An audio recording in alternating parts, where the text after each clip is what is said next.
भूमिका आज सभागृहात सुद्धा विरोधकांकडून ही मांडण्यात आली। मी तो प्रश्न पुन्हा एकदा विचारतो की वस्तुतः आपल्याकडे बेकायदेशीरपणे धर्मांतर करणाऱ्यांच्या विरोधात एक कायदा आहे।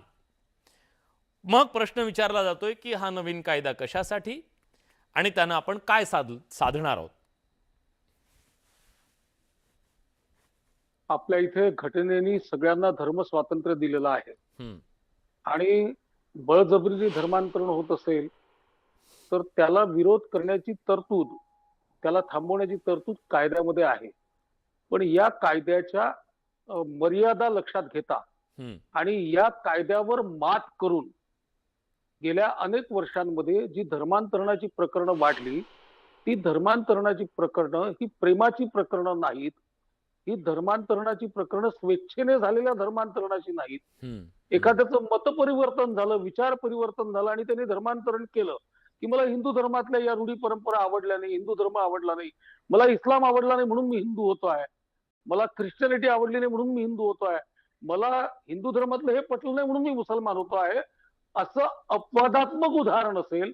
पण जे काही उदाहरण डोळ्यासमोर आहेत, एक तर आदिवासी, वनवासी, भोळ्या भाबड्या गोर गरीब वस्त्यांमध्येच धर्मांतरणाचे प्रयोग होतात। ते का होतात? तर त्याच्यामागे आमिष हे कारण असतं।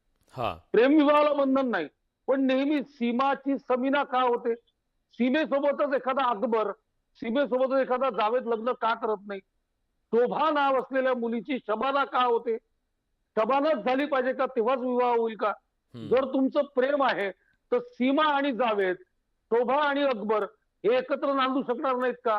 हा, पण या सगळ्या प्रकरणांमध्ये मध्ये जी काही सीमा आहे त्या सीमाची समीना झाली, शोभाची शबाना झाली आणि त्यांचं पुढे काय झालं, तर त्यांचा पुढे कसा वापर झाला, त्यांचं भवितव्य पुढे काय झालं, याची हजारो उदाहरणे हम्म, महाराष्ट्रामध्ये आणि या देशामध्ये आहेत।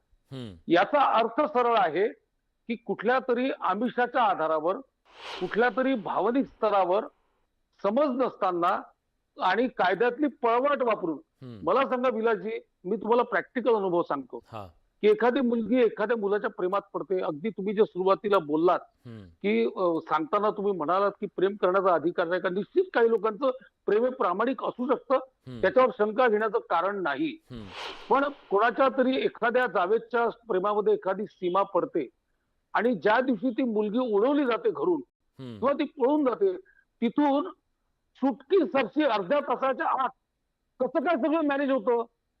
कुठला तरी मौलवी तिथे हजर असतो, साक्षीदार हजर असतात, स्टॅम्प पेपर हजर असतो, सीमाची समीना होते, मशिदीमध्ये होते, लगेच तिचा निकाह होतो, निकाहाचे साक्षीदार असतात, लगेच तिचं त्याचे कागदपत्र तयार होतात आणि हम्म, मुलगी गायब होते। हे नेहमीची उदाहरण आहेत। हा, हे कशाच्या आधारावर होतं? ज्यावेळी मुलीचे डोळे उघडले जातात त्यावेळी तिचा भीषण वास्तव कळायला लागतं की हा पेअर मॅच नाही आहे, आपण हे हम्म, भावनेच्या भरात केलेला आहे, आमिषांमध्ये केलेला आहे, आपली फसवणूक झालेली आहे आणि त्यानंतर तिला परतीचे मार्ग बंद झालेले असतात, तिला तिचं आयुष्य पूर्ण उद्ध्वस्त होतं। अशी शेकडो ठीक उदाहरणं आहे, आहेत। ठीक आहे, आणि म्हणून जे जे बळजबरीने होतं, जे हा, आमिषांनी होतं, जे गरीब वस्त्यांमध्ये होतं, जे फसवणूक करत होतं, देवाची कृपा झाली आहे तुमच्यावर आणि म्हणून तुम्हाला धर्मांतरण करायचं आहे, हा, ते धर्मांतरण निश्चितपणे थांबवलं गेलं पाहिजे आणि त्यातल्या कायद्याच्या पळवाटांवर देखील मार्ग काढला गेला पाहिजे। म्हणून हा कायदा आणलाय असं मला वाटतं। या कायद्याचं मी तर फारच फारच म्हणजे मला असं वाटतं की सगळ्यात महत्वाचा कायदा, एकच वाक्य बोलतो फक्त विलासजी, हा, की अनेकदा धर्मांतरण हे राष्ट्रांतरण ठरत असतं। जी भीती पूजनीय डॉक्टर बाबासाहेब आंबेडकरांनी बोलून दाखवली होती हम्म, की मला या मातीशी इमान राखायचं आहे, तर ती भीती होऊ नये यासाठी हा धर्मांतरणाचा कायदा अत्यावश्यक होता। तो स्वीकारला, तो आणला, त्याबद्दल या सरकारचं मी मनपूर्वक अभिनंदन करतो। ठीक आहे।